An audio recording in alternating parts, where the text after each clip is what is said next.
A little while ago, we created a tool called Hex Scatter for Blender. This was born from a frustration for creating materials in Blender, where I wanted to find cool ways to scatter texture data around objects of any shape without having to do UV mapping. UV mapping is very cool, very important for a lot of workflows, but it's not super dynamic, especially if you've got geometry changing all the time, and if you want to do cool motion graphics effects, or sometimes you've got environments of like different scales, and UV mapping and trying to balance the pixel density between objects is just a bit annoying. And my workflow in Blender has always been very procedural heavy, as in using shader nodes to build up really cool looking materials that are technically just made of mathematics, no pixel data whatsoever. However, over time I came up with a technique where we can really get the best of both worlds. We can take in texture samples from real life and combine them with procedural techniques, and the term I came up with to describe that was semi-procedural material, because we're still employing procedural techniques such as triplanar scattering, Voronoi cell blending, although we've moved on from Voronoi now, as well as things like combining ambient occlusion, curvature data, bevel data for edges to get different kinds of grunge and edge wear effects. And the combinations of all these things together worked really well. So at some point I commissioned a node expert, a friend of mine, Azzy,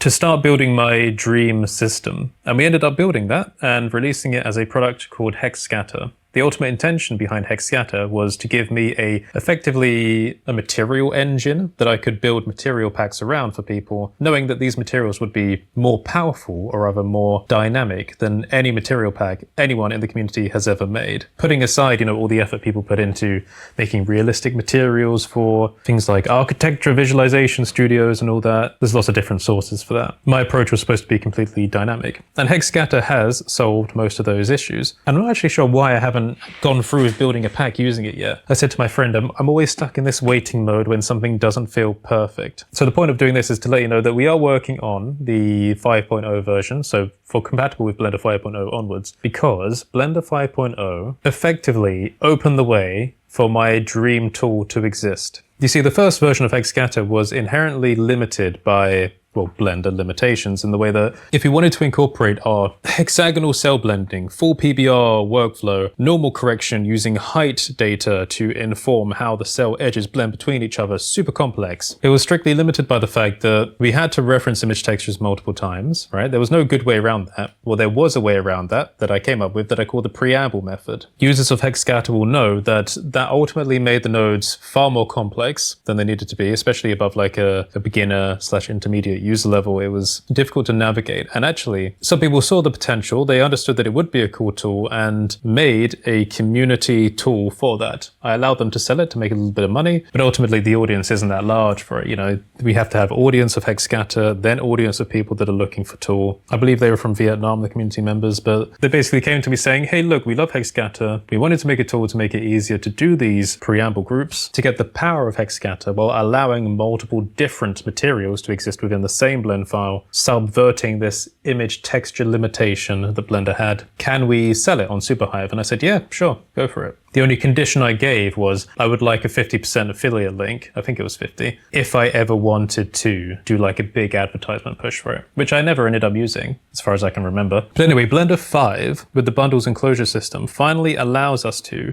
create a space where we can swap out image textures without having to modify the core node group for mapping and scattering. So we effectively finally get our image inputs, which means that we don't have to rebuild this node group for every single material. Finally, we can just have it there and swap out all the different image textures so we can have an indefinite number of materials per blend file, which will massively simplify the usability. Also recently, we got a help request from someone who was using Hex Scatter for a terrain, and we noticed an issue that we were having trouble figuring out, where the hexagonal pattern was still mildly visible when it shouldn't have been. And I think as he found the solution for it, but what it did was it kind of prompted us to actually get on with working on the newer version. However, I will say, I can't give a proper timeline because at the moment there is some complexity in our time commitments. So I have to wait until Azzy is more free to continue working on the tool. But in the meantime, I've been doing material work because I'm trying to encourage myself like, hey, you do actually have the perfect tool arriving at some point. There is no sense in sitting and waiting around when you have all the tools necessary to start accumulating all this texture data. Finally, to build the tools that I wanted to build, the material packs that weren't just random textures scattered around, but actually had this dynamic power. And I've been experimenting with a workflow Hopefully I can put some images on the screen. I always hate it when I'm editing. I look back at myself saying that and I'm like, ugh, don't give me more work to do. But I have a really powerful texture workflow now, and I'm really happy with it. And like I said, you're so close to having the perfect system existing. Let me just show you a demo. So while I was taking pictures, just random samples from the studio, I thought for a laugh, I turned the camera around. I took a picture of like, my kind of cropped out chin neck thing. And I was like, it'd be a fun challenge. Let's see if I can make a skin material just from this random picture. Like if you just capture someone in a moment. This is the procedural material I managed to create from it. Well, semi-procedural. It's high quality. It's got subsurface, it's got all this kind of, dynamic normal reacting to the light. It's infinite, meaning you can scatter it around any object whatsoever.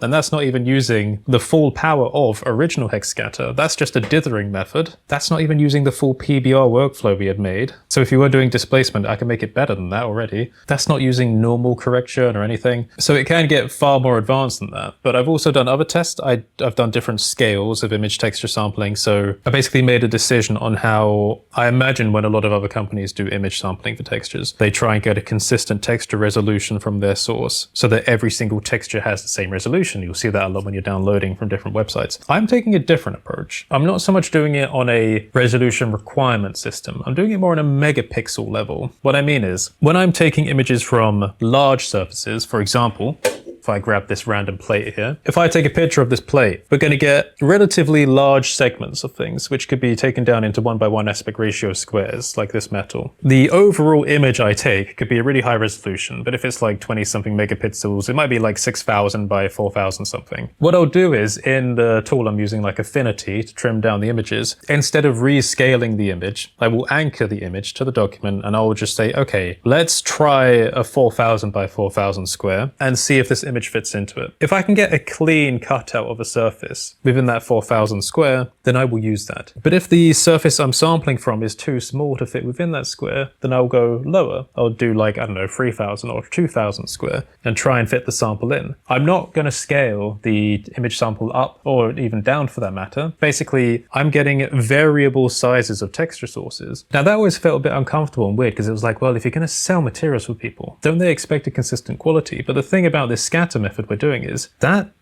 doesn't really apply, because the smallest texture I've got so far is like a 512 by 512 texture. You might think, oh, PlayStation 1 quality, except it's not. Because for the smaller textures, all we do is we just scale them down. So the scatter tiling is higher frequency. It still looks infinite, but we make the details smaller in Blender. So for a 4,000 texture, the tiles are larger because we get the larger distribution. And for like a 512 texture, the tiles are smaller. And ultimately, it still looks great. Basically, the point is, it doesn't matter what resolution the textures are, because we are making the details appropriate for the scene when the materials are made. So that was interesting to me because, it's just something I've been learning a lot while doing like digital content creation online, is when getting into doing digital content creation over the last, 10 years, whatever, I've encountered so many cases where there's, people, social media, professionals, whatever, that are very hard line about process and pipeline. Not sponsored, by the way. Every time I almost lock myself into an idea that there's one specific way to do something. So for example, in the case of textures, it'll be, you should build a rig that takes 4K images only all the time to make it consistent. There's always another perspective that's completely valid. So this is a case where I found one. And it also means that I can sample really cool looking materials from really tiny things, like tiny products, little plastic dust details, scratches, whatever. And even if the resolution is low, it's still taken with the same megapixel camera. We just adapt to the scale afterwards for the scattering. And by the way, to talk about a full PBR pipeline, I am using Substance Sampler to help with generating the additional maps. Thankfully, I managed to get the perpetual version on Steam before they took it down, because Adobe being Adobe. But I'm actually very impressed with Substance Sampler. It's like really cool for map generation. Even way before Blender, like I used to use a logarithmic bitmap to material. Remember that? Way back in the days of using Unity. So yeah, I just wanted to let you know that we are working on it. For the people that do want to see Hex Scatter updates and material updates, I am as excited as you, but like I said, it's not just on me. And also I've got to divvy up my time between university things and the Patreon fund. The Patreon fund's actually gone lower this month. Ooh, but it was Christmas, so I understand. So you've paid for about about 5 and a bit, I think 5 hours 40 this month for me to work on free things for the community. I need to keep working on that Afterglow free sample. I've seen people on the EasyBPY GitHub discussing some issues now and again, so maybe I'll throw in some time to work on that, but it all depends on whether you can contribute. So yeah, I'll keep you updated. Thank you for watching. Feel free to subscribe if you're new here, and have a great day.